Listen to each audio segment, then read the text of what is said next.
Hey, it's Sharon, and here's where it gets interesting. Raise your hand if you want salon perfect nails for just $2 a manicure.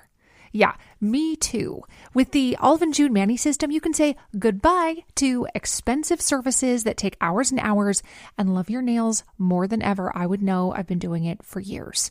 Get 20% off your first Mani system with code PERFECTMANI20 at oliveandjune.com/PERFECTMANI20. That's PERFECTMANI20 at oliveandjune.com/PERFECTMANI20.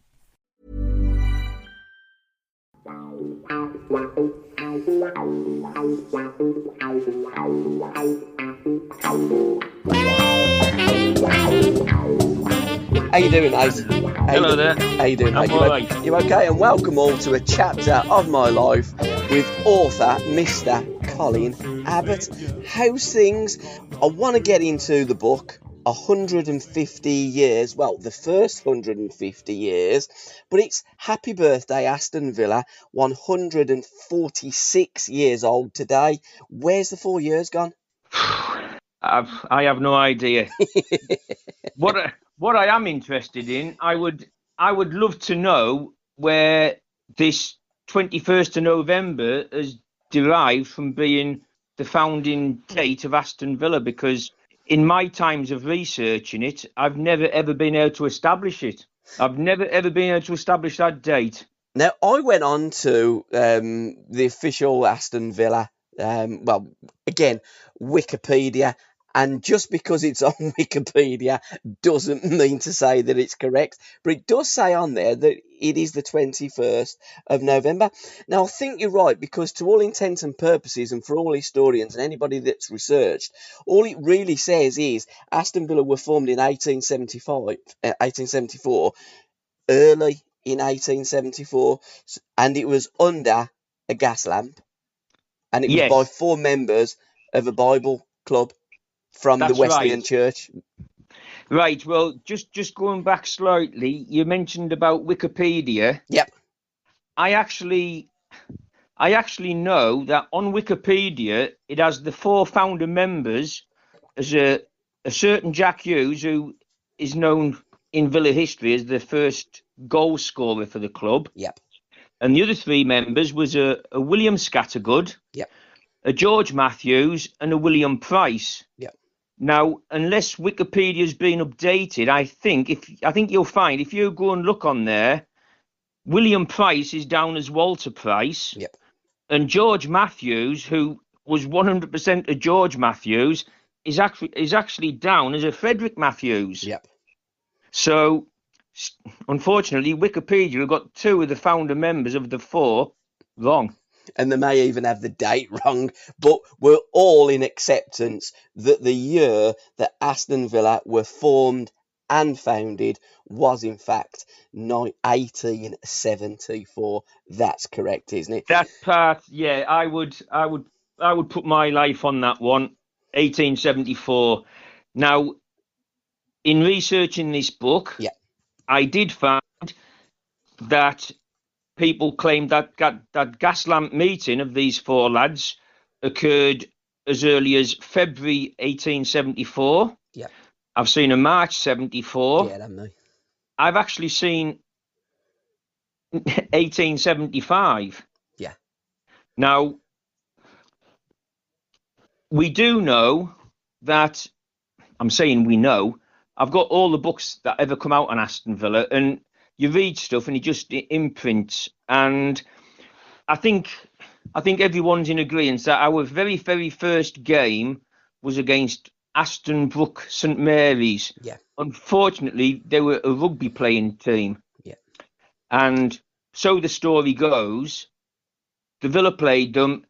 The game took place in Wilson Road at the top of Trinity Road. Now, just the other side of where the Walsall A34 cuts through. Wilson Road is situated up there. The game took place there against this rugby 15-a-side game. It was 0-0 at half-time, and Jack Hughes scored the only goal in the second half when it was played under the football rules, in preference to the rugby rules. Yep. So the Villa won their first game 1-0. Now, I've actually seen written down where that game was supposedly taking place in the March or the spring of 1875. Yeah. Now, while I was researching this book, I remember coming across an article which totally dispelled that theory. I was straight on the phone to the publisher and I said, I've found some gold dust here. And I'd found a match report from a game that, because the rugby game was the first game, this other game that I'd found the match report to had to have only been played after the rugby match. Yeah. And that took place in the first week of January 1875. Yeah. So that rugby game did not occur in 1875. So, yeah, I would put it down that the Villa played their first game in 1874, the year that they were founded by these lads who went to a Bible class, played cricket, and wanted to find some form of recreation to keep fit outside of the cricketing months. They did toy with the idea. They went and watched a rugby match, but it wasn't to their liking. Yeah. And at the same time, football was gradually on the increase in the Midlands area, whereas it was an absolute hotbed in the Sheffield area and also the London area, but mostly around the public school factions. Yeah. Yeah. Absolutely. How long did it take you to research and put this book together? And as I said, how come it's the first 150 years, Cole? Well, the Legends Publishing is run by a fantastic fella called Dave Lane. Yeah. He approached me a few years ago to ask if I would do a book on the 70s. Mm-hmm. He'd been given my details by a lad called Riccardo Rossi, who lives in Italy, of all places. Right. And he had bought the few books that I had done before Legends Publishing came on board. Yeah. This lad had liked what I'd written. He mentioned to Legends Publishing that there was somebody there that writes books on Aston Villa. Dave Lane got in touch. We did the 70s book. He wanted the 80s book doing because the 70s was a success. And then not long after sort of delving into the 80s, he suggested about doing Aston Villa's centenary. We couldn't do nearly 150 years of Aston Villa. Yeah. We wanted to do something prior to 2024, yeah. And it was such a large undertaking. We came up with the idea of spreading it over two 75-year volumes. Got you. So this one that is sitting here now is covering the first 75 years from 1874 up till the 1948 to 49 season. Yep. The second volume, which has already started being put together, will come out round about the September-October time of 2024 to coincide with the exact 150th year. Gotcha. So this book, the first 150 years of Aston Villa Football Club, is in 2 books. Your first part of the book is out now, which is a book in its own right, and the second part will come out to commemorate the 150th year. So that's why it's the first 150 years of Aston Villa Football Club. That's correct. Fantastic. Yes. Cole, what other books, you referenced other books that you've written about Aston Villa. How many have you written to date about this wonderful football club? This 150-year one, that's the 5th. Yeah. I became good friends with Nigel Sims. Great goalkeeper. The old Villa goalkeeper. He was my father's favourite ever goalkeeper. Yeah. My dad's a big Villa fan. Just going back very, very slightly, I'm a 4th generation Villa fan. I can remember sitting on my granddad's lap. He was a staunch Aston Villa man. He saw them lift the cup in 1913 when we were led by Joe Bache. Right. He watched the Villa win the cup, win the league championship in 1910. He was great friends with Frank Moss, the Villa legend who captained us 1905. Sorry, wasn't 1905. I'm getting mixed up. Don't worry about it. It was But a long time ago, pal. yes, it was. And It you've had was. a It was lot Howard. of I think it was legends. Howard Spencer. Yeah. 05. Frank Moss was later. Yeah. But he was great friends with Frank Moss, who actually kept a pub in Worcester, not far from where I live. And like I say, he was a big Villa fan.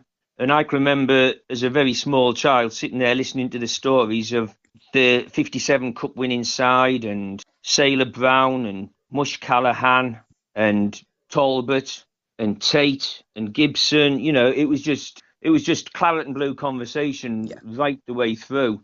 And my dad he went to his first game when the Villa was in the second division back in the 37 to 38 season, I think it was. We went down in 36-7. Now, Jimmy Hogan was the manager in those days, and Jimmy got a great team together at Aston Villa, and you're right, bought them back up, didn't he? Yeah, Jimmy's a big name in the club. An absolute legend. I think that there should be a statue of Jimmy Hogan outside every football ground in this country for what that man did, not just for football in this country, but for association football around the world. Jimmy Hogan, without doubt, in my opinion, is the greatest coach ever. Austria, he was renowned everywhere he went. Absolutely, yeah. Yeah, pioneer. Oh, he taught everybody in Europe to play football. Sadly, in England they didn't want him, but Aston Villa did, and Fulham. I think he only managed the two clubs, didn't he, in this country? Fulham and the love of his life, Aston Villa. Yeah. So yeah, me dad still is a big Villa fan. My granddad was. I remember as a child them talking about Nigel Sims, the goalkeeper. Mm-hmm.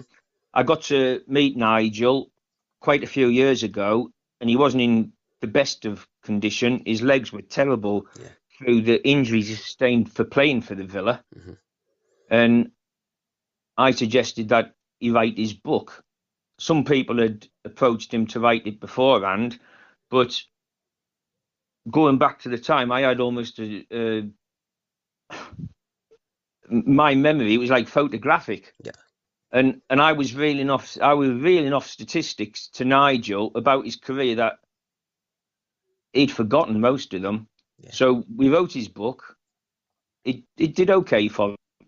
On the back of that, I did Seventh Heaven about Aston Villa winning the cup in 57 for the 7th time. Yep. I did a book about Aston Villa's time in the 3rd division. You could say that it was a grim time for the club, yet it's one of the most fondly remembered eras. Mm-hmm. When you talk to Villa fans, they were going up and down the country to new outposts. Villa were taking an army of supporters. They were winning most of their games at the start of the first season in 70-1. They were doing well.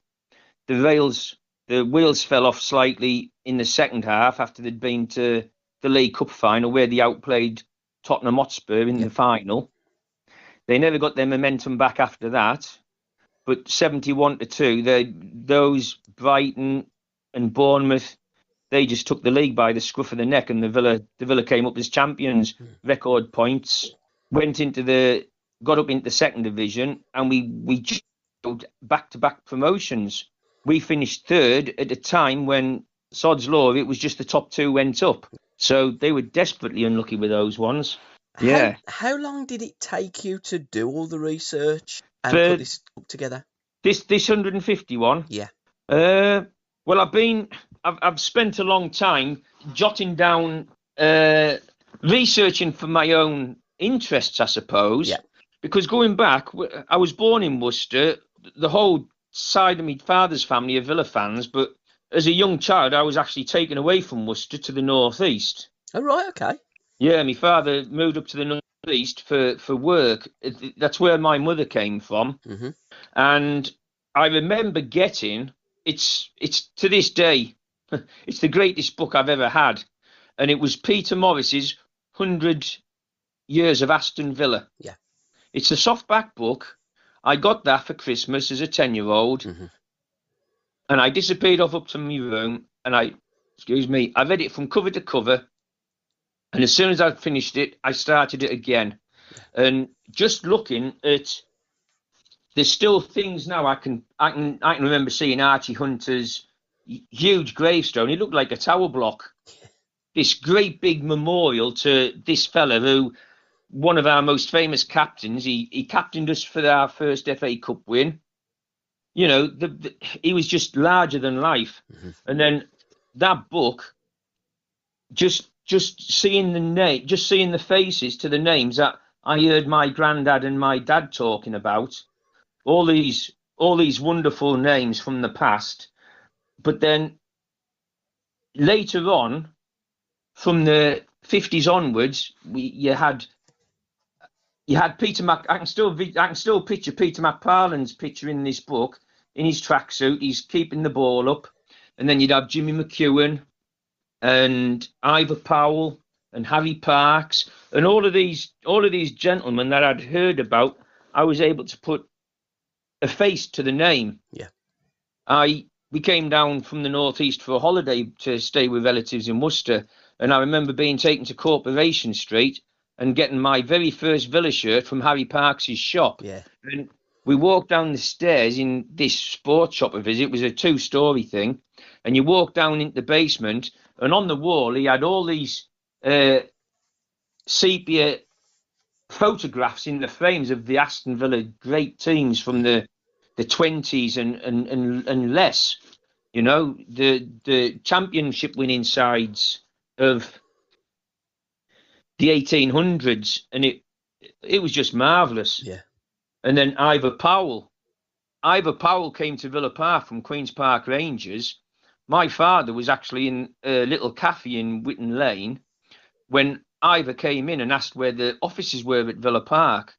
My father walked him round to show him where it was. Ivor popped his head in, came straight back out as my father was walking away, and he shouted, "Don't go away, come back in, I'll be back out in 5 minutes."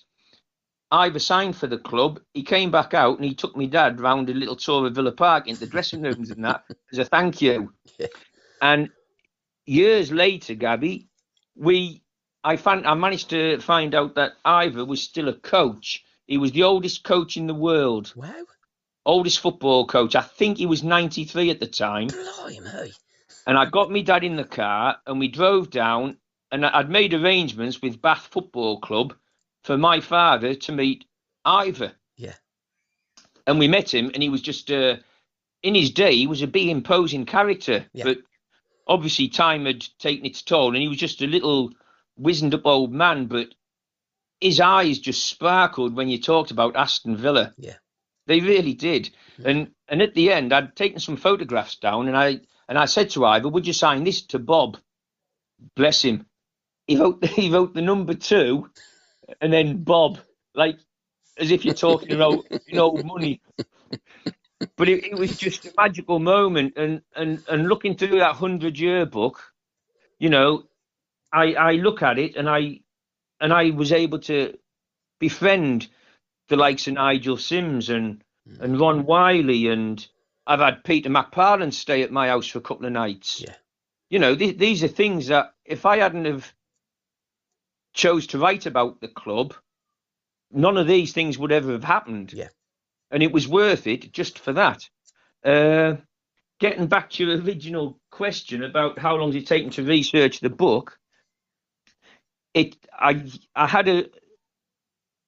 had 2 good friends on board helping me, John Russell and Jon Farrelly. Yeah.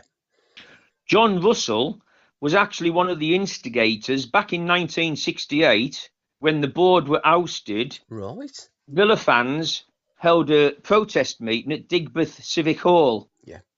And the two responsible for that were John Russell and a gentleman called Brian Evans. And Harry Parks came along and he actually gave these gentlemen their money back for hiring the hall.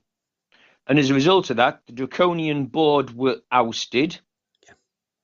Pat Matthews came in, the financier. Doug Ellis came in. They brought Tommy Docherty in. And for all Tommy wasn't the most successful manager at the Villa, he his time at Aston Villa was defining. He did say that he would get Aston Villa out the second division. He did. and he kept to his word. It wasn't quite what he expected, but you've got to give the bloke his due. He did what he said. But it was quite incredible, really, with the Doc, because the Doc was so successful with Doxy's Diamonds at Chelsea Football Club, and got a group of young players playing great football, and he was a hop, skip, and a jump away from really developing something fantastic in West London, just off the King's Road there, and moving to Birmingham to Aston Villa, another massive club, well, the biggest club in the Midlands. You'd think that Tommy would get Villa out of that league and into the big time, but as you say, it was reversed, and then it was Tommy got sacked, and Vic Crow took the reins, didn't he, after Tommy? Is that true? Vic did, yes. It was, Vic came in, he got us out the third division, he got us to the League Cup final in 71. Between him and Ron Wiley, well, actually, it's not fair just to say Vic and Ron Wiley. You've also got to remember, behind the scenes as well, there was 4 men in charge at the Villa at the time. Yeah. Vic was the manager. Ron Wiley was his able lieutenant. You had Leo Crowther as the reserve team manager. And then you had Frank Upton, that was in charge of the youngsters. And through Frank Upton, the Villa won the FA Youth Cup. Yes. In 72, and they beat Liverpool. And that was a third division club had never won it. And you knocked out Birmingham City as well. Yes, we did. In the early round. Brian Little was telling me all about those days, and it was Frank that turned Brian into an inside forward. Yeah. Huge crowds in them, for those huge crowds for those. Oh, without a doubt. Youth Cup matches. Yeah, I mean, them two, Birmingham City and Aston Villa, I think combined, there was over 50,000 watching that in the Youth Cup game. It was crazy. Yeah. It was absolutely crazy, the crowds that came out. But brilliant times them 70s were.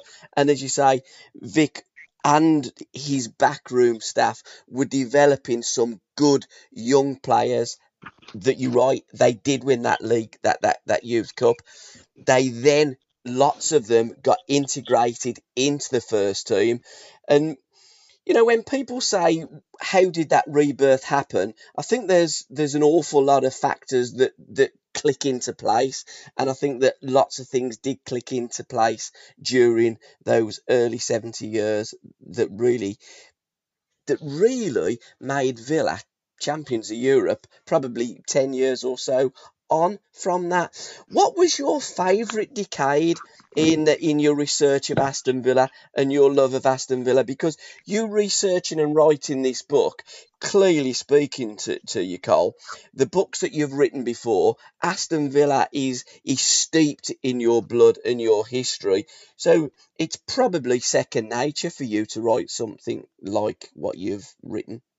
Well, like I say, I was sort of taken up to the northeast as a child. I didn't have a particularly good time of it because following Aston Villa and having a southern accent, it was totally different to the natives, and it did not go down well. And I used to sort of keep myself isolated, and I used to spend all my time growing up just absorbing material on Aston Villa wherever I found it. Yeah. I would just soak it up like a sponge, and it was such a huge part of my life following Aston Villa. Yeah, it meant everything to me as a child, and it still does now. And that 100-year book that I referred to earlier, as a 10-year-old opening that, I didn't open anything else after I'd opened that. Yeah, I had a sneaky feeling that I was getting that, and when I opened it, I didn't want anything else, and off I went, and I read it, and I finished it, and I read it again and again and again and again. If somebody had told me back in that time that a 150-year book of Aston Villa would be coming out, and I would be just a small part of it, that to me would have been like signing for Aston Villa Football Club and playing for them. Yeah. Honestly, it would have been that special and that important and overwhelming to be just to have my name against something as unique as what we have created. It's taken John Russell, who I mentioned earlier, he has spent the last 3 decades researching Aston Villa. Yeah. He has gone through newspaper archives. It's taken him all around the country. Every time Aston Villa's name's been mentioned in a paper, he has written it down. Now, unfortunately, when it came to going through the notes, a lot of the times the dates weren't there and the source of the information wasn't there. Yeah. Because you've got to be very careful. It's all right to put information down, but you leave yourself wide open if you don't stipulate where that source came from. Yes. You're totally open to all sorts of abuse. Yeah. So you have to make sure that what you've got is watertight. Mm-hmm. Now, I have found I've got to be very careful what I say to you about the book, because I don't want to spoil it for people who have bought it. No, we don't want to spoil anything, Carl. What we want people to do is buy it. And for ones that haven't bought it so far, is it pictures and writing? Is it a history? Does it focus on certain players, or is it just the narrative telling the story of Aston Villa? And most importantly, Carl, where can we buy the book? How are you selling it? Because it must be, with Christmas coming up, the number one gift for any Aston Villa supporter. It surely must. Right. Well, firstly, it can be purchased through Legends Publishing. Yep. That's Legends Publishing. I think it's legendspublishing.net. Yep. /AV150. Yep. The book itself, I can go into my study now and I can pick a dozen different books out on Villa history. Yep. And you can read them all and you will not learn anything new. They might be all put down very slightly different. Yep. But the Billy Walkers are still the Billy Walkers, and the Howard Spencers are still the same, and the Pongo Warings and the Harry Hamptons. It's all there, and it's all you're not learning anything new. What I wanted to do with this one is the same as what I did with all my previous books. I wanted to find the bits and pieces out that I had never come across. Yeah.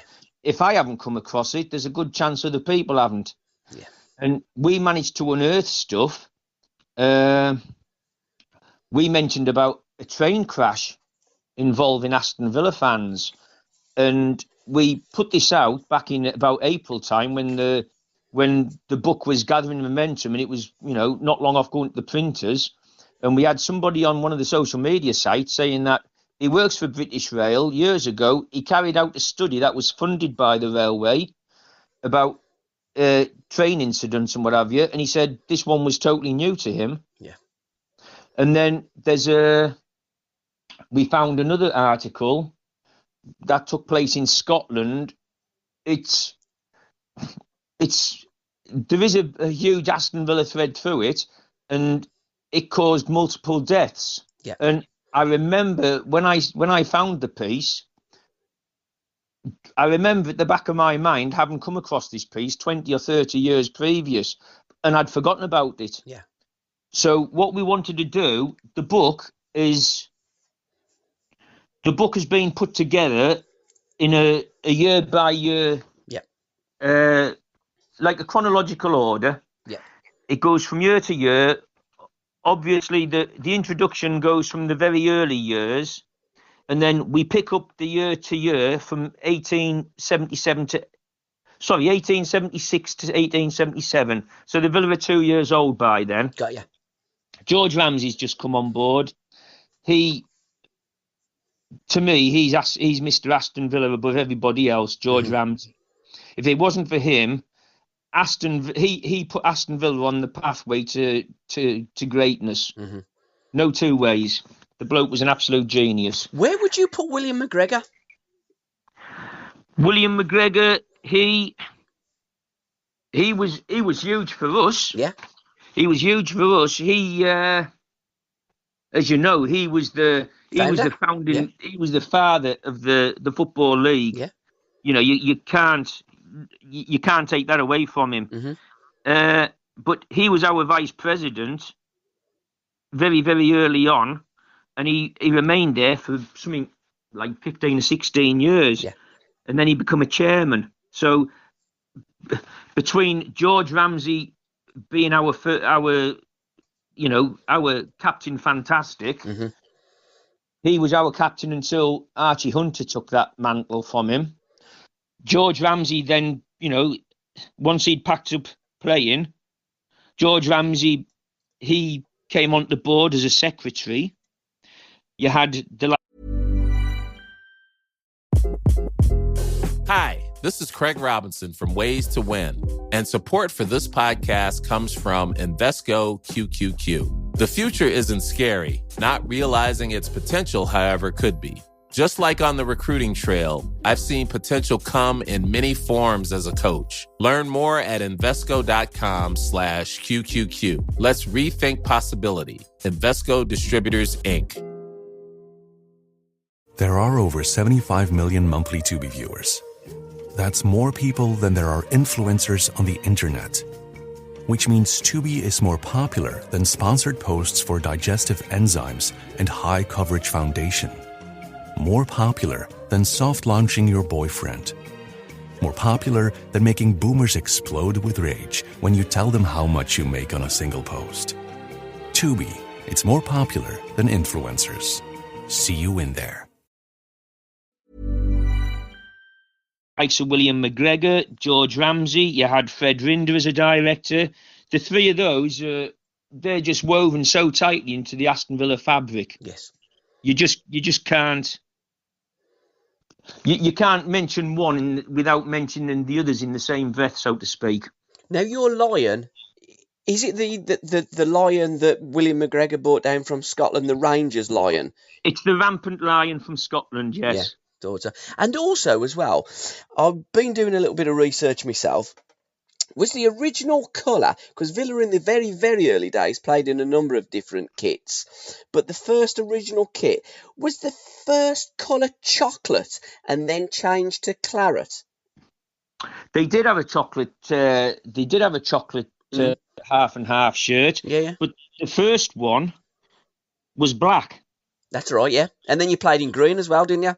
We've had all sorts. Yeah. We've had hoops. Yeah. We've had stripes. Yeah. And that black one with the rampant lion, funny enough, the lion initially used to face to the right. Right, okay. And they used to take it off. They used to have to take it off to wash them. And then William McGregor's sister was a seamstress. She had the job of putting them back on. Because he sold the first load of shirts, didn't he, William McGregor? The players used to moan about the price of them. Yeah. And they used to moan about the size of the lions on the shirts. One of them said it was the size of a dinner plate. So, yeah, it's the book. It's half and half of text. Yep. Very informative. Like I say, we didn't want to do the conventional history book. Yes. We obviously can't leave out the big part of Aston Villa when they won the titles, when they won their cups. What a lot of people don't realise is back in the 1800s, that's when we won most of our league championships. Yeah. It was 94, 96, 7 when we won the double, 99, 1900. Yeah. But what people don't realise is we were actually runners-up in 89, yeah, 03, it was 08-09 season. Then we won the title in 1910, and then we were also runners-up the following year, and we was runners-up 2 years after that. In that FA Cup final that you played against Sunderland in 1913, both clubs actually could have won the double, couldn't they, that season? Because you won the FA Cup and Sunderland won the league. They did, but that's not the first time we've denied a team the double. What was the first time? 1905. Who was that against? Newcastle United. One of them Geordies ain't like you, Cole, when you went up there. Well, we beat Newcastle in 05 when Harry Hampton scored both the goals. Gotcha. And I read somewhere that Newcastle were hot favourites to win that year, and they didn't because we beat them. And one of the Newcastle players, I can't remember which one he is, But he actually threw his medal out the window of the train as it crossed the River Tyne. Bad losers. Yeah. And then in 1924, when Newcastle United beat us, Yeah. the week before I think it was the last game before they played in that final. They came to Villa Park, and I think we beat them 6-1. Yeah. But Newcastle United played an entirely different side. It was like all reserves. All right. And the Football League actually fined Newcastle United for what they'd done. It was deemed as real poor sportsmanship. Yeah. And we should have won the cup final in 24. We had chances in the first half that we just didn't take.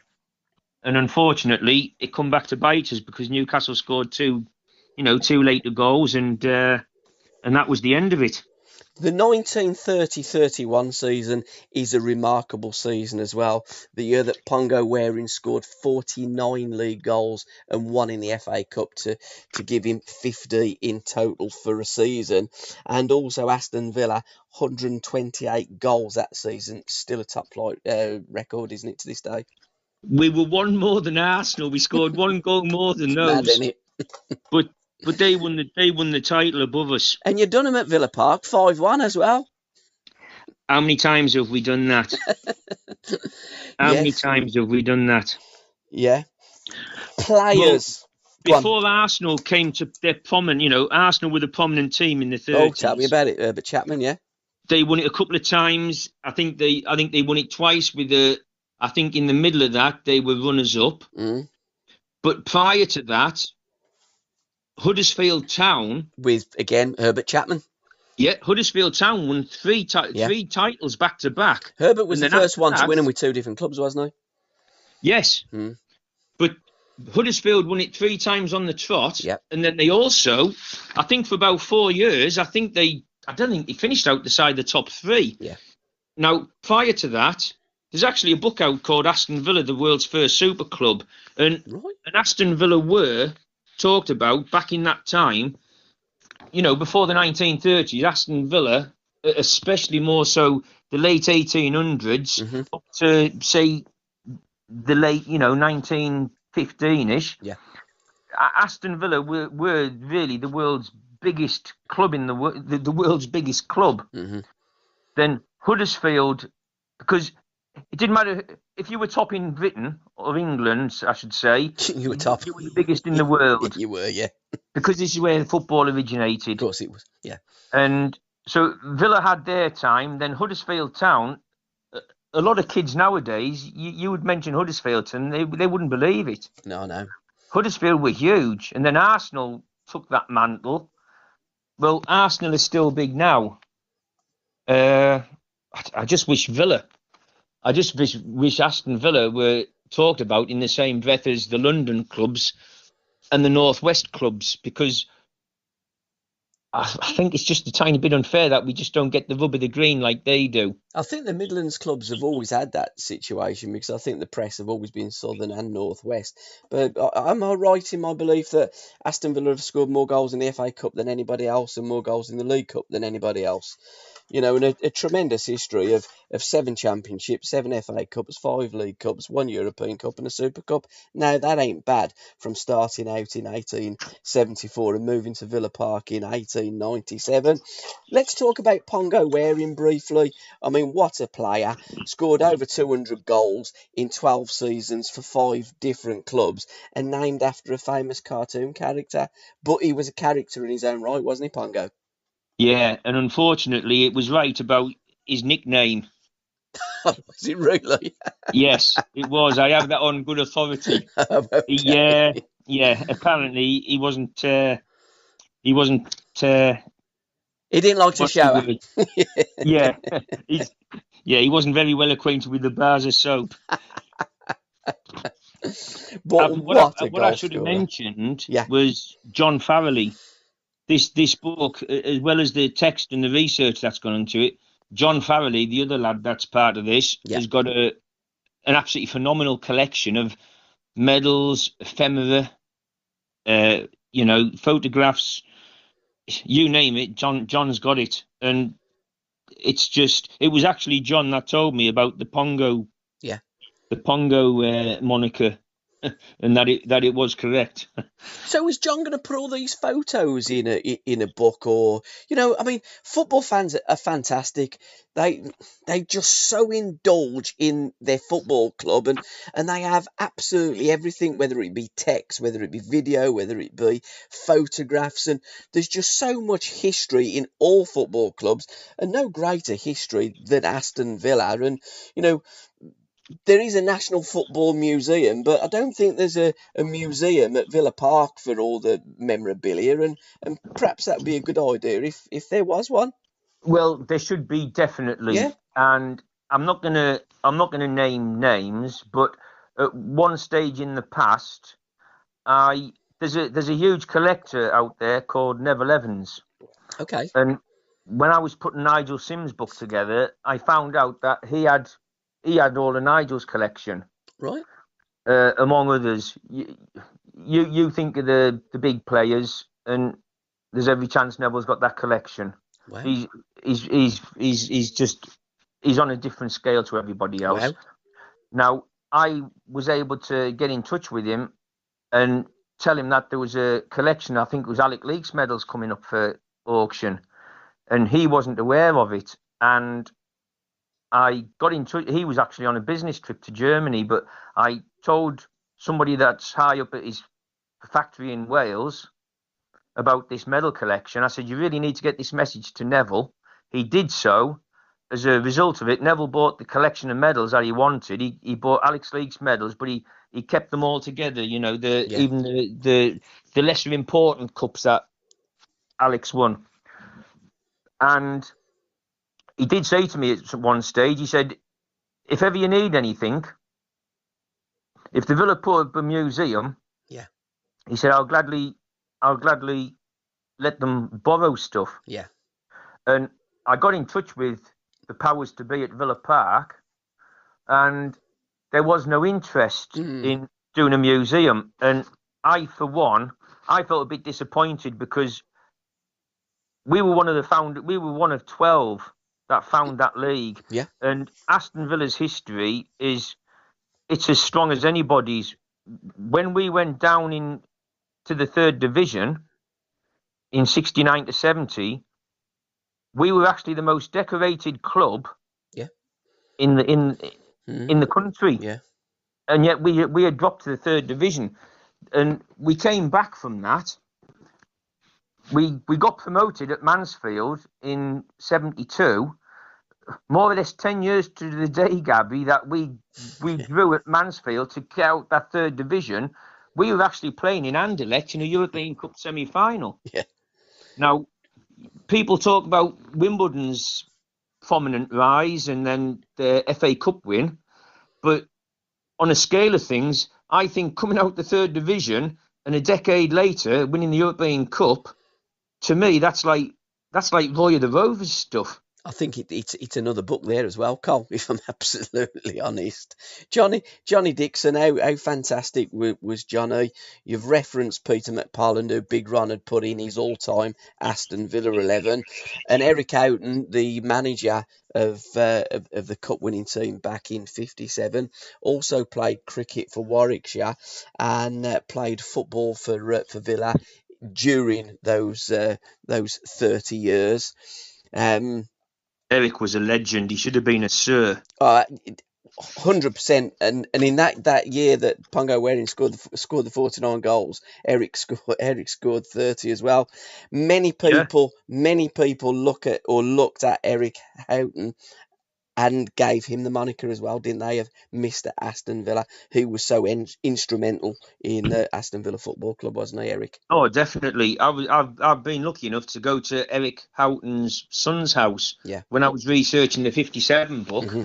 I was fortunate enough to go to Neil Houghton's house. Neil used to be the chief executive of Warwickshire Cricket Club. Oh, okay. So he's he's prominent in his own right, but he bought his father's collection out, and you see little telegrams and that, instructing the player to go here or there to play for England, or he has to be at Villa Park for such a time. You're looking at little pieces of history. Absolutely breathtaking. And you mentioned Johnny Dixon. when I lived in the North East, I was aware that Johnny Dixon had played for Spennymoor United. Right, okay. And Spennymoor was just up the road. I used to live at a place just about 9 miles from where Brian Little was manager at Darlington back in the time. Yeah. I used to live just up the road at a place called Newton Aycliffe. There's not a great deal you can say about Newton Aycliffe. I didn't like the place. It was 183 miles from Villa Park for a start.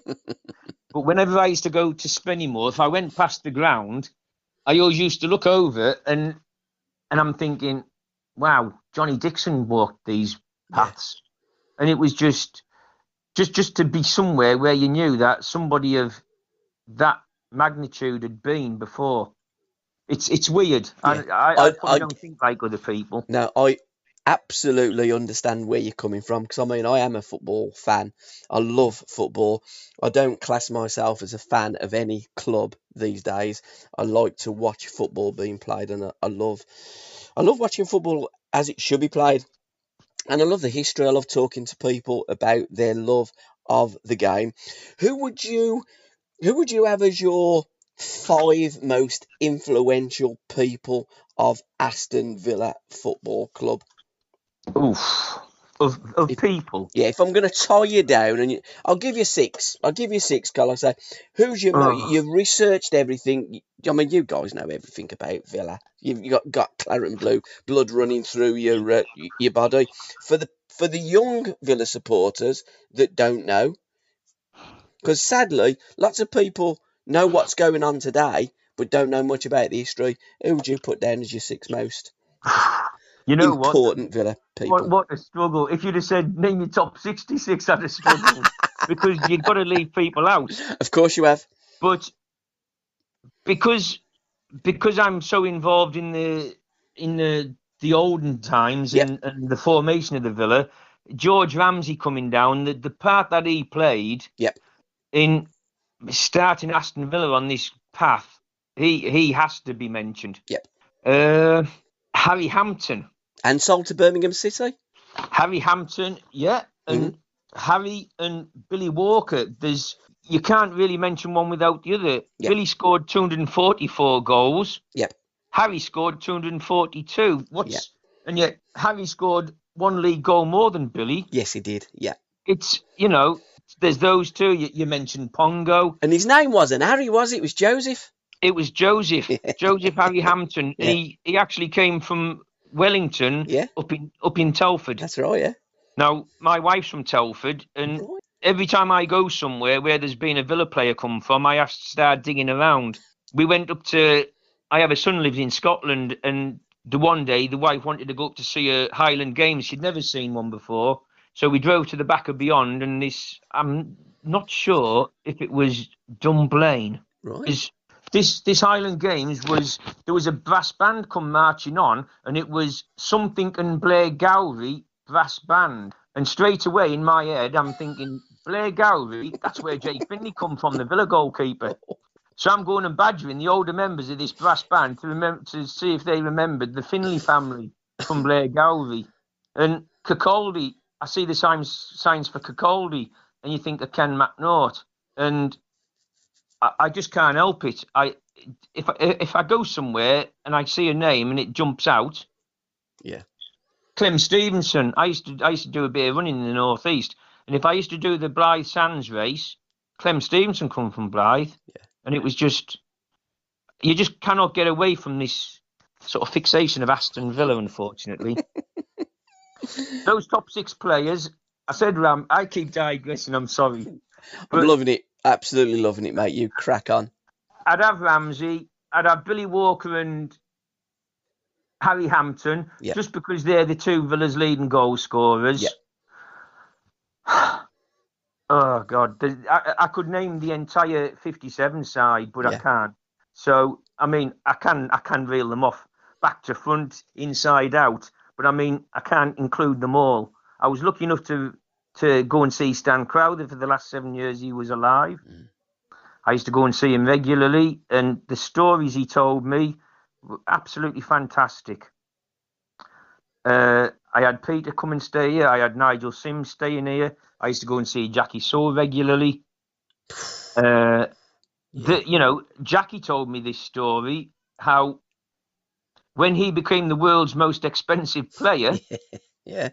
he'd gone back to his digs and his landlady had got the champagne out and he's like, what's going on? She says, you're the world's most expensive player. He didn't even know that he'd been sold from Notts County to Sheffield Wednesday. Happy days. Ka-ching. That's how it was. Yeah, it was, yeah.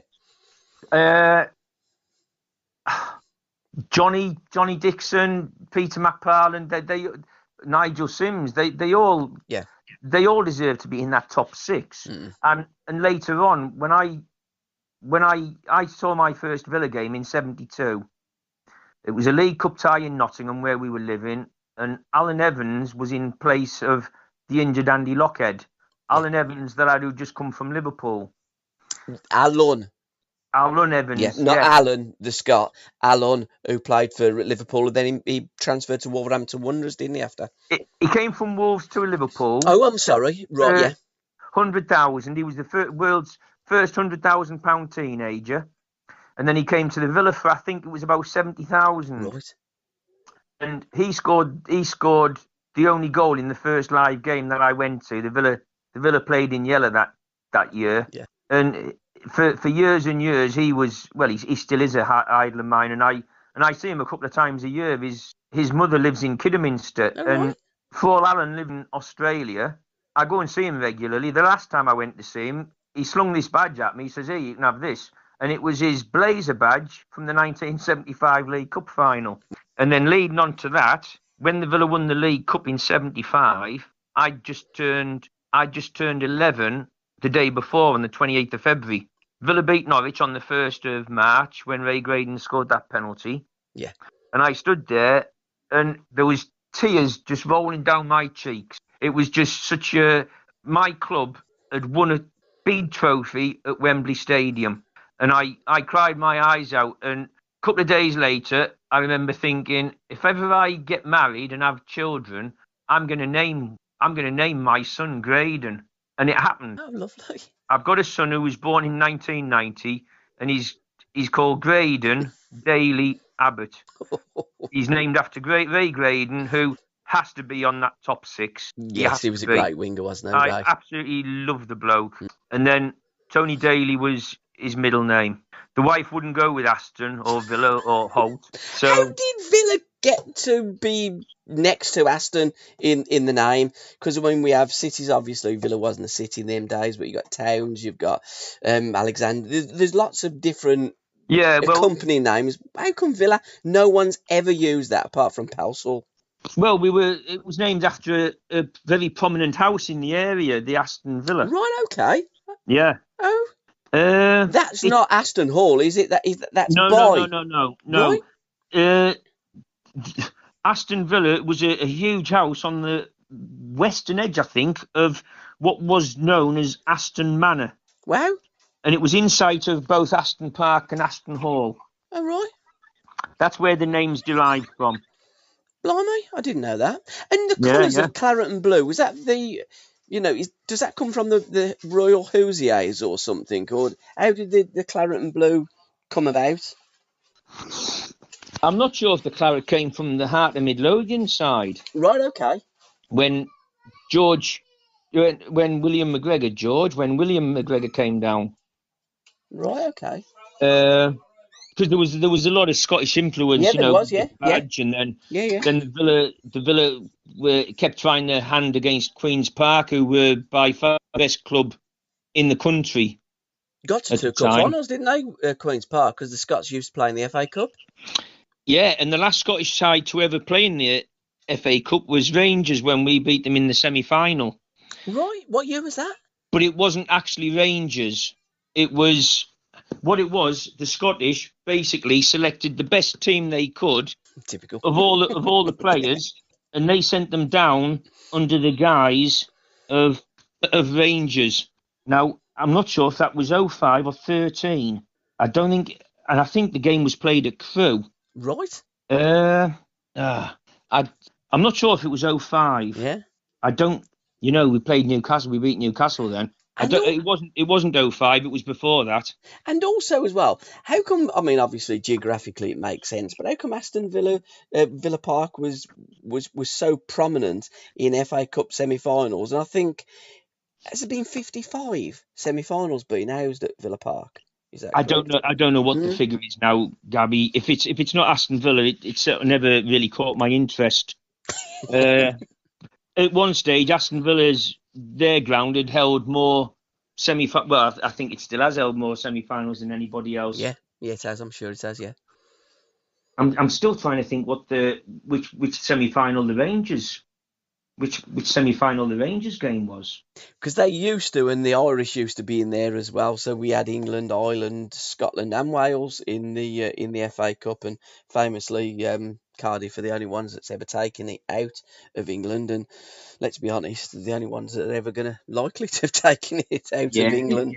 Yeah, it won't happen in our lifetime. And for your centenary, Rangers, where we're on the reference of Rangers, they were invited in 1974 to partake in the centenary celebrations, and dear me, that wasn't the best of ideas, was it?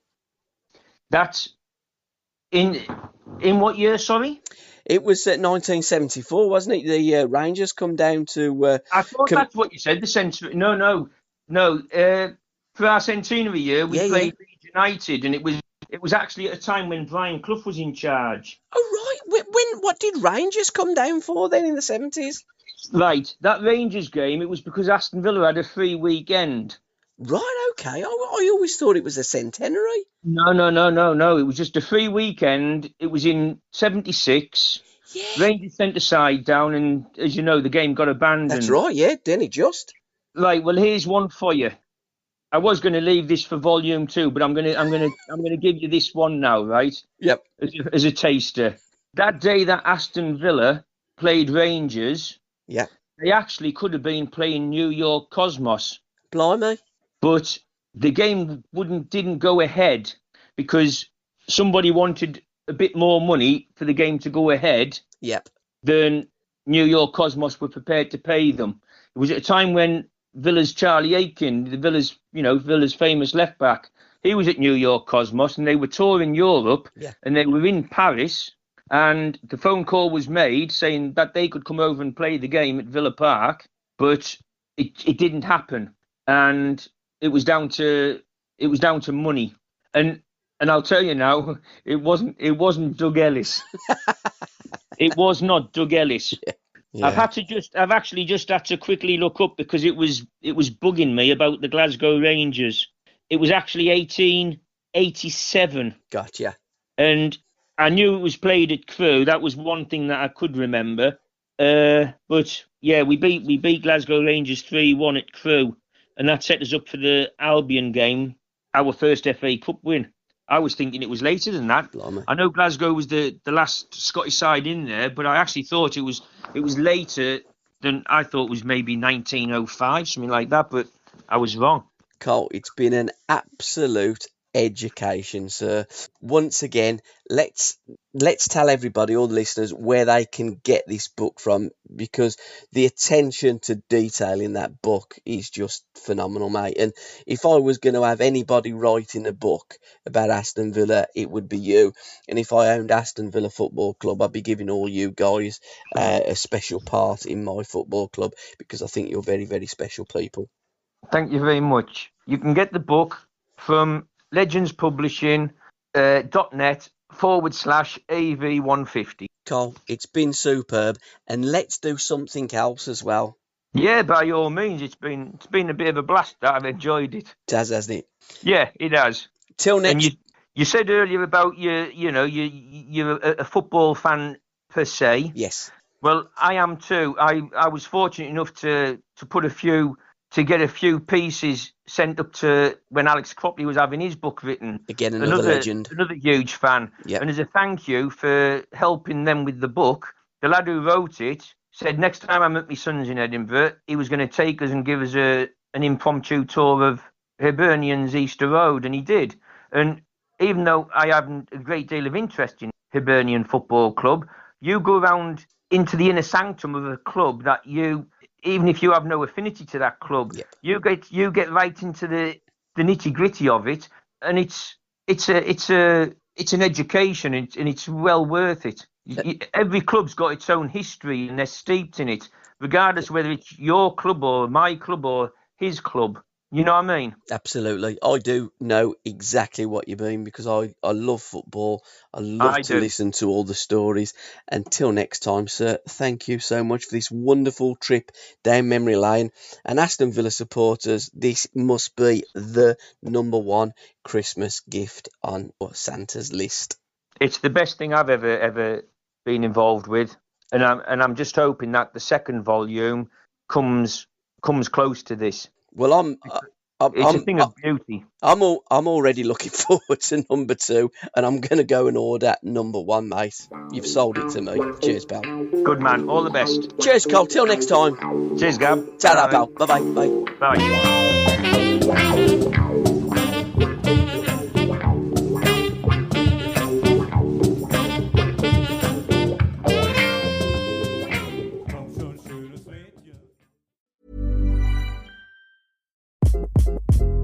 Hi, this is Craig Robinson from Ways to Win, and support for this podcast comes from Invesco QQQ. The future isn't scary. Not realizing its potential, however, could be. Just like on the recruiting trail, I've seen potential come in many forms as a coach. Learn more at Invesco.com/QQQ. Let's rethink possibility. Invesco Distributors, Inc.